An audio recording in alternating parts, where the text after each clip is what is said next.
In church, we have come to the final in our series on transformation. It's not the end of being transformed, but it's the end of our series, Transform. God has placed in all of us the ability to dream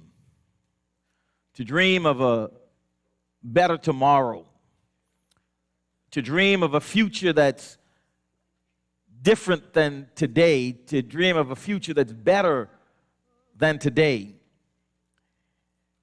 And it's a gift that God gives us. We're not stuck, but we can see ourselves progressing and moving along. And I'm come to believe that everybody needs a dream in their life. People without dreams give up on life. Another way of saying that is that when there's hope for a future that's different than today. When you don't have a hope, when you don't have a dream, when you don't have anything to live for, then people wither and they die. Maybe not physically, but they die inside. There's no reason to get up in the morning. There's no reason to strive. There's no reason to go on. For every person who goes after their dream, though, there are 9 people that are afraid to even start because they let problems and issues and barriers get in the way. I want to talk about facing the giants in our life and in our work. And I want to go to a story that we grew up on. Those of us that are of a certain age, we know the story of David and Goliath. It so happened that the Israelites and the Philistines were camped opposite each other in a standoff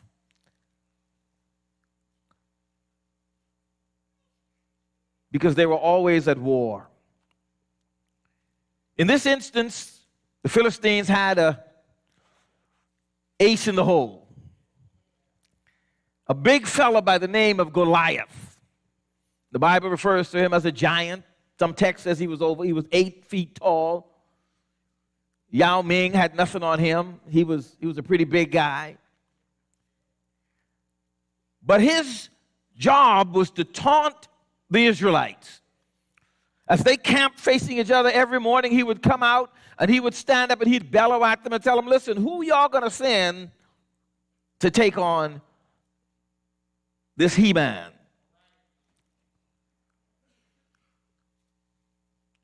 Enter David. See, David's brothers had already gone out to the battle lines.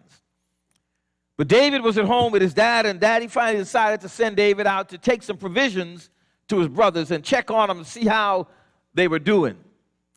So David goes out to the front lines and sees this spectacle.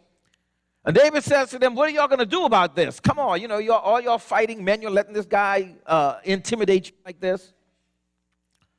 So David decides that he is going to do something about it, and he goes to the king and tells him of his plan. The king says, here's my armor, put it on, go out and fight. David puts it on, says, nah, this don't fit. Give me just 5 smooth stones and my slingshot, and I'm going to go out and I'm going to take care of him. If you know the story, he goes out and he kills Goliath with a stone.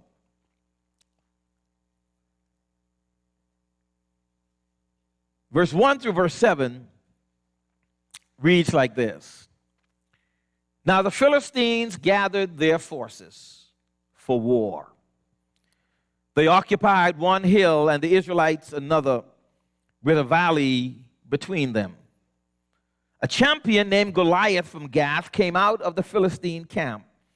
He was a giant of a man, over 9 feet tall, wearing a huge bronze helmet and a coat of bronze armor that weighed over 125 pounds.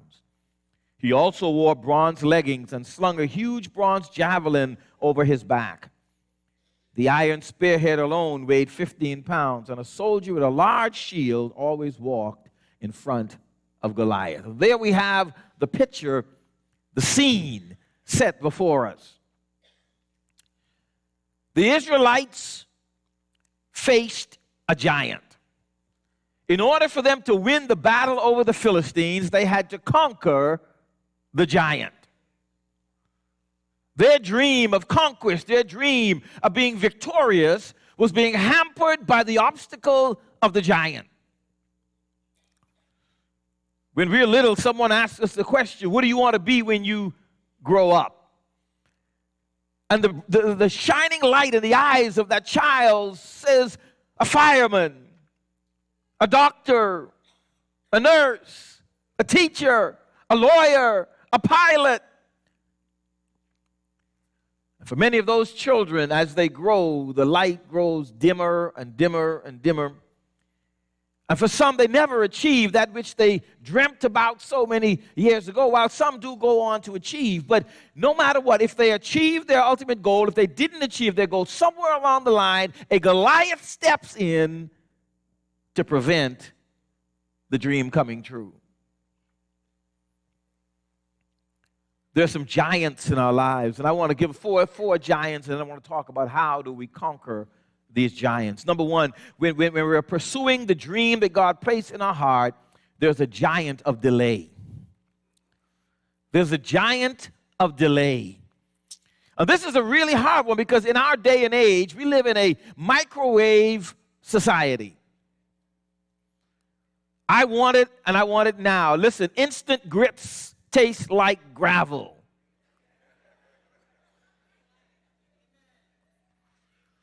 It might be quick, but it don't have no creaminess. Like you're eating sand off the beach. But we want it quick. Now, I can tell you to somebody who can help you cook grits if you don't know how to cook grits. His name is Stanley A. Burroughs. My dad, that's not me, that's my dad. My dad, he is the #1 grits cooker in the world. He know how to cook a grits. When you eat that, man, especially yellow grits, not that bleached out white grits. I mean, he got that good yellow corn grits. Oh yeah, some of y'all know what I'm talking about. But he would get up early and he'd put that on and allow that pot to simmer. And it took a while. It didn't take no minute. Sometimes we want life to happen, but see, sometimes on the way to our dream, on the way to our goal, there's the obstacle of what? Delay. Look at verse 12 through 15. It says this, now David was the youngest of Jesse's 8 sons. His 3 older brothers enlisted in Saul's army, but David was held back to care for the sheep in Bethlehem. He was held back. There was a delay. It says that he wanted to go and be a part of the fighting force. He wanted to be a part of the army. He wanted to be a part of what was happening in his country. But his father held him back. Some are held back because of age. It's not time yet. Some of us are held back because of our race. Some of us are held back because of our gender. Some of us are held back simply by how we come across, how we look. Sometimes we're held back even by those who love us. Jesse didn't hate David. He loved his son. He didn't want to see his son hurt, but he held him back. And can you imagine this young man wanting to go and serve and be a part of what God was doing? And his daddy's saying, no, not yet. You may have a burning dream in your heart, something to do with the church, something to do in your job, something in your family, and it just seems as if you can't get any traction, and it seems that a year has gone by, 2 years have gone by, 3 years have gone by, and it seems as if God is not bringing this dream to fruition. Sometime the dream is faced with delay. There's a second dream,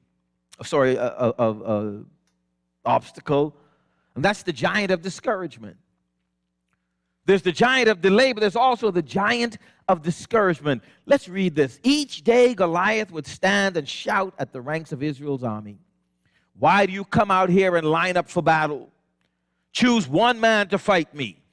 If he is able to kill me, we will become your subjects. But if I kill him, you'll become our subjects and serve us. day after day, Goliath taunted them, saying, "This day I defy the ranks of Israel."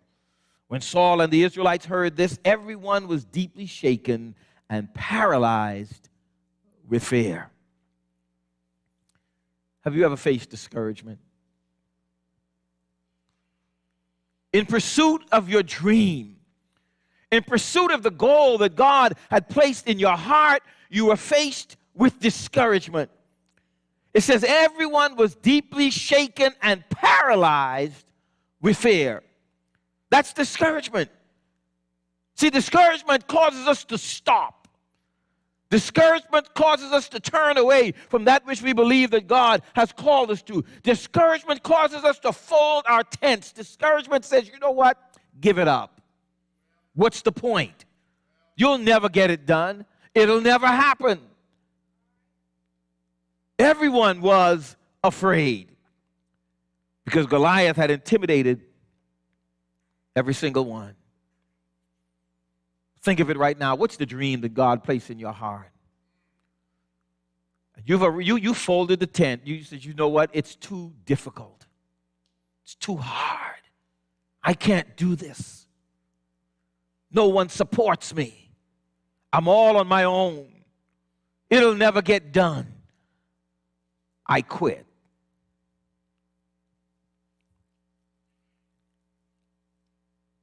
Is your workplace or home or even the church like this?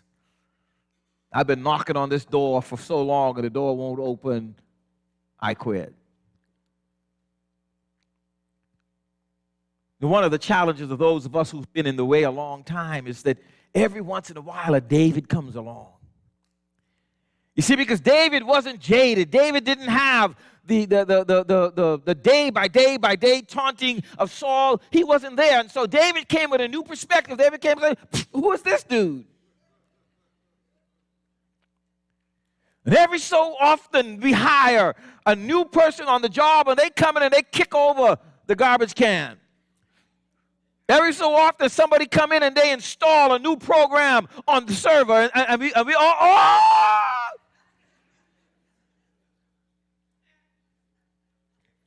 But those of us that are discouraged, we need someone every once in a while to come in and throw over the money changers. Break some stuff. And then those of us that are so used to it being the way it is want to crucify the one. But every organization needs a new set of eyes every once in a while. And so there's this obstacle, there's this giant of discouragement, but there's also a giant of disapproval. A giant of disapproval. Listen to this, verse 28 and 29. David asked, what's the reward for killing this Philistine and ending this disgraceful abuse? Can you see it? The young buck has come in. Come on now. This is little David. This is David. David said, come on, guys. What's the reward for taking this dude out? What's the reward for revamping our system? What's the reward for changing the way we do things? What's the reward for making our home better? What's the reward for making this organization more efficient? What's the reward if I fix your problem? David was ready. David was primed. David was like, yeah, I'm raring to go. But when David's older brother heard this, he burned with anger at David. Y'all thought only your family were crazy.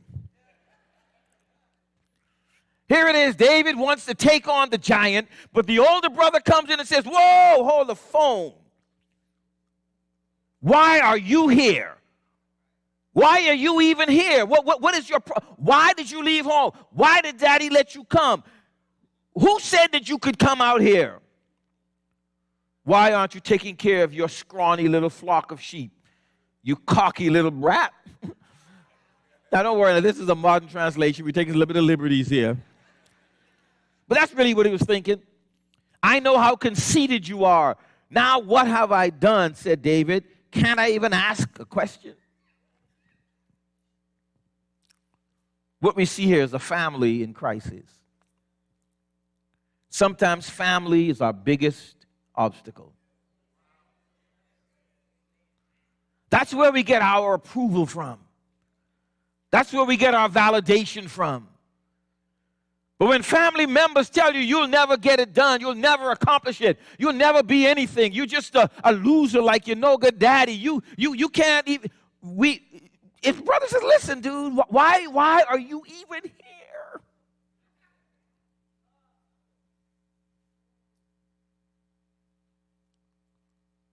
I know people say about Christians that we shoot our wounded, but even our family shoot each other.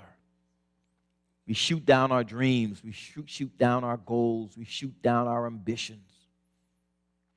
Sometimes we can't make it in life because we don't have the support of the people that mean the most to us. When God gives you a dream that others are afraid to attempt, you'll be misunderstood. You'll be misjudged. And you'll be maligned. Have you ever been talked about? You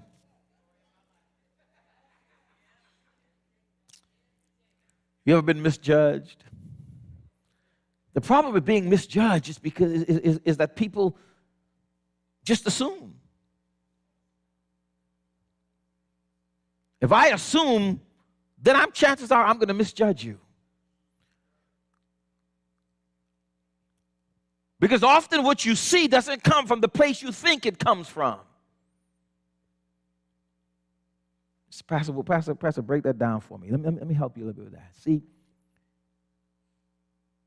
if I'm coming down the aisle one day and suddenly I stumble and you happen to be in the way and I knock you down and you hit your head on the pew and fall to the ground, there's certain actions that happened. Number one, I hit you. Number two, you stumble and hit your head on the pew and fell to the ground.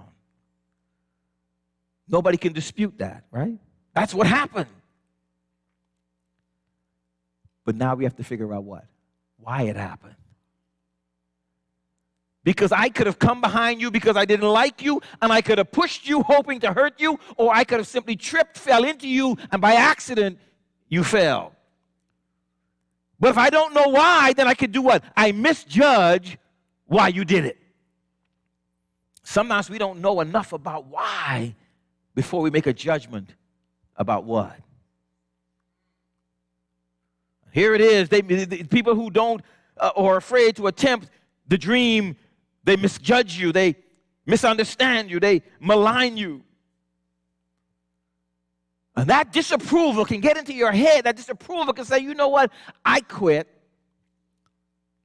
No one appreciates me. No one gets me. No one understands me. And sometimes that's true.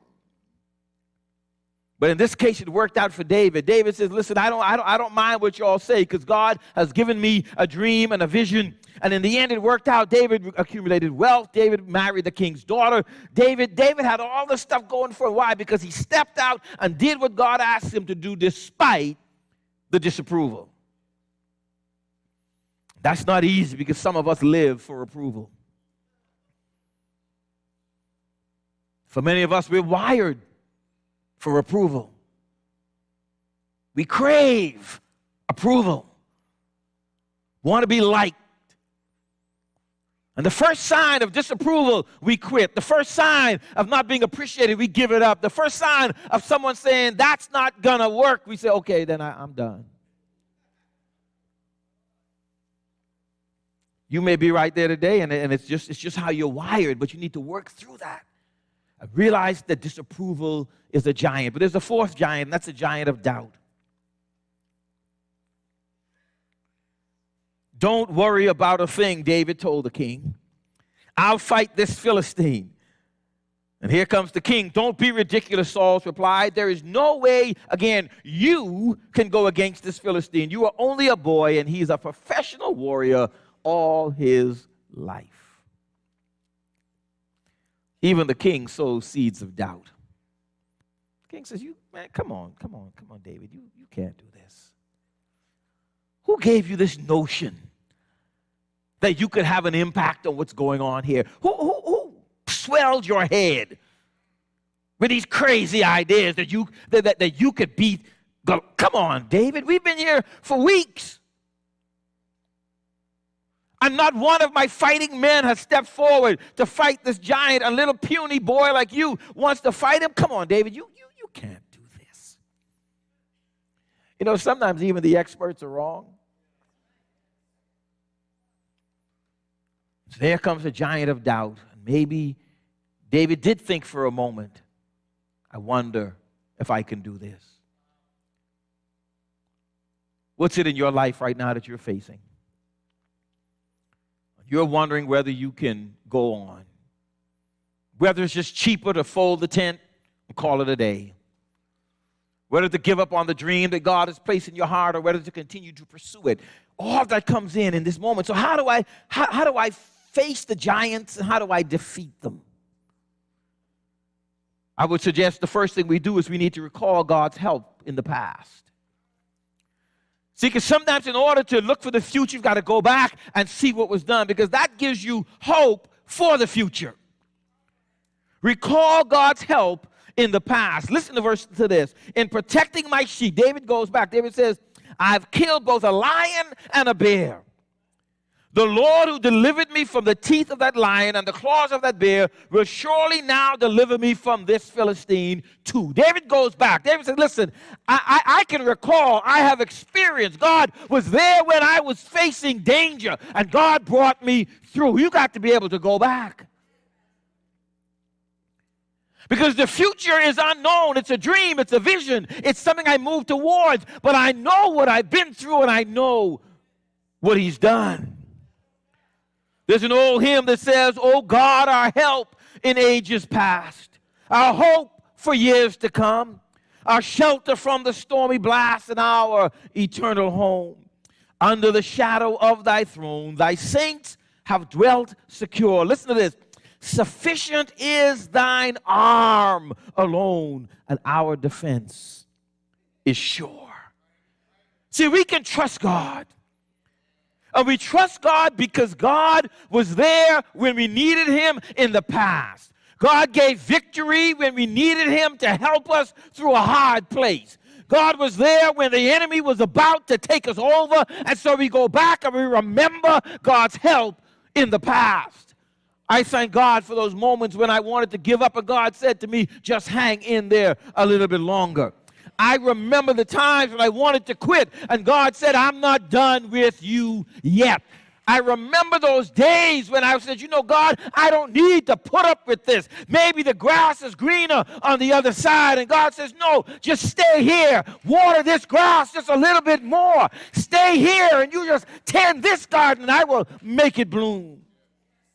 I go back and I recall what he's done. And so if you're facing that giant in your life today, recall what God has done before. I know that if we sit and we think we can remember how God brought us through. But there's a second thing. Use what you have right now. Use what you have right now. Oh, don't wait for something you don't have. You know, sometimes we won't get started because we think we don't have what it takes. But if you start with what you have, God has promised to supply what you need. And so you start where you are with what he's given you. Saul dressed David up, listen to this, in his own armor. But David said, I cannot go out in these because I am not used to them. So he took them off. Be careful of OPA. I didn't say OPH. I said OPA. Some of y'all will get it on the way home. OPA is other people's armor. You see, sometimes we want to move, but we want to move in somebody else's calling. Sometimes we want to move in somebody else's gear. We want to use somebody else's stuff. David took on Saul, and he said, whoa, nah, this don't fit. It's too big. It's too cumbersome. It's not my gift. It's not my calling. David took them off. Can you imagine going against Goliath? We read what he had. Huge javelin, spear, armor, helmet, all of this. And Saul says, David, you need protection. David takes off Saul's protection because he says it doesn't fit. See, God gave you the tools. David's tools was a slingshot, 5 smooth stones, of which he only needed 1. See, in your life, God has given you your own gifts, your own talents, your own abilities. You need to find those things and say, God, I will use what I have. David went out and did what he had to do. In the process, David ignored the dream busters. You know, there's dream busters in our life. Sometimes they're our friends. Girl, that ain't going to work. I don't know why you're trying. That ain't going to work. Not all of them are haters. Sometimes they're looking out for you. Sometimes they think what you're about to do is too difficult, too hard, and they discourage you from doing it. And David says, you know what? I am not going to listen to the dream busters. If we recall in 1 Samuel 30, verse 6, it says, when others were speaking against him, David encouraged himself in the Lord. Every once in a while, you have to find that courage inside of yourself because there's no one else to encourage it in you. Sometimes people don't even know how to encourage you. And you have to go to the Lord and say, God, right now I'm discouraged. God, I'm in a bad place. God, I'm in a place where I don't know what I'm going to do. God, I don't know how to put one foot in front of the other. God, I'm tapped out. God, I'm tired. God, I want to quit. God, this dream must have been a mistake. And we want to give up. And God says to you in that moment, encourage yourself in the Lord. Encourage yourself in the Lord. Then we ought to expect help from the Lord now. Expect help from the Lord. David shouted to Goliath, you come at me with a sword, spear, and a javelin, but I come to you in the name of the Lord Almighty. I don't know how you get a bigger force than that. Stronger than the Navy, stronger than the Marines. He says, listen, I come to you in the name of the Lord. You come with all this material. I come with God. He says, today the Lord will conquer you, and the whole world will know that there is a God. And everyone will know that the Lord doesn't need weapons to rescue his people. It is his battle, not ours. For the Lord will give you to us. God wants to give the dream back. But we need to remember that it's not by flesh and blood that we wrestle, but we wrestle against powers and spiritual things. And so we need God in our life to bring us to that place. Facing giants in our life requires dependence on God. Oh, I know there's just moments when we just feel like it's better to quit. Better just to lay down the fight. But David comes in to tell us today that even Goliath could be defeated if our trust was in God. There's a song that Yolanda Adams sings that says, there's no pain Jesus can't feel. There's no hurt he cannot heal. All things work according to his perfect will. No matter what you're going through, remember God is using you. For the battle is not yours, it's the Lord's. There's no sadness Jesus can't feel. There's no sorrow he cannot heal. For all things work according to the Master's holy will. No matter what you're going through, remember that God is only using you. For the battle is not yours, it's the Lord. You can defeat the giant in your life. Because the battle is God's battle. God will give you what you need to defeat the giants in your life. David had access to a spear. David had access to a helmet. David had access to armor. But God said to David, that's not your armor. That's not your sword. I want to give you what's yours. And he says, David, you have a slingshot. David, there's some stones. I'll be in the slingshot. I'll be in the stone. I'll be in your arm as you swing, because I am the Lord and I will fight your battle. Today, what's your obstacle? What's your barrier? What's the thing that's preventing you from being what God has called you to be? Today, we need to depend on Him. Trust Him to supply all your needs as He promised.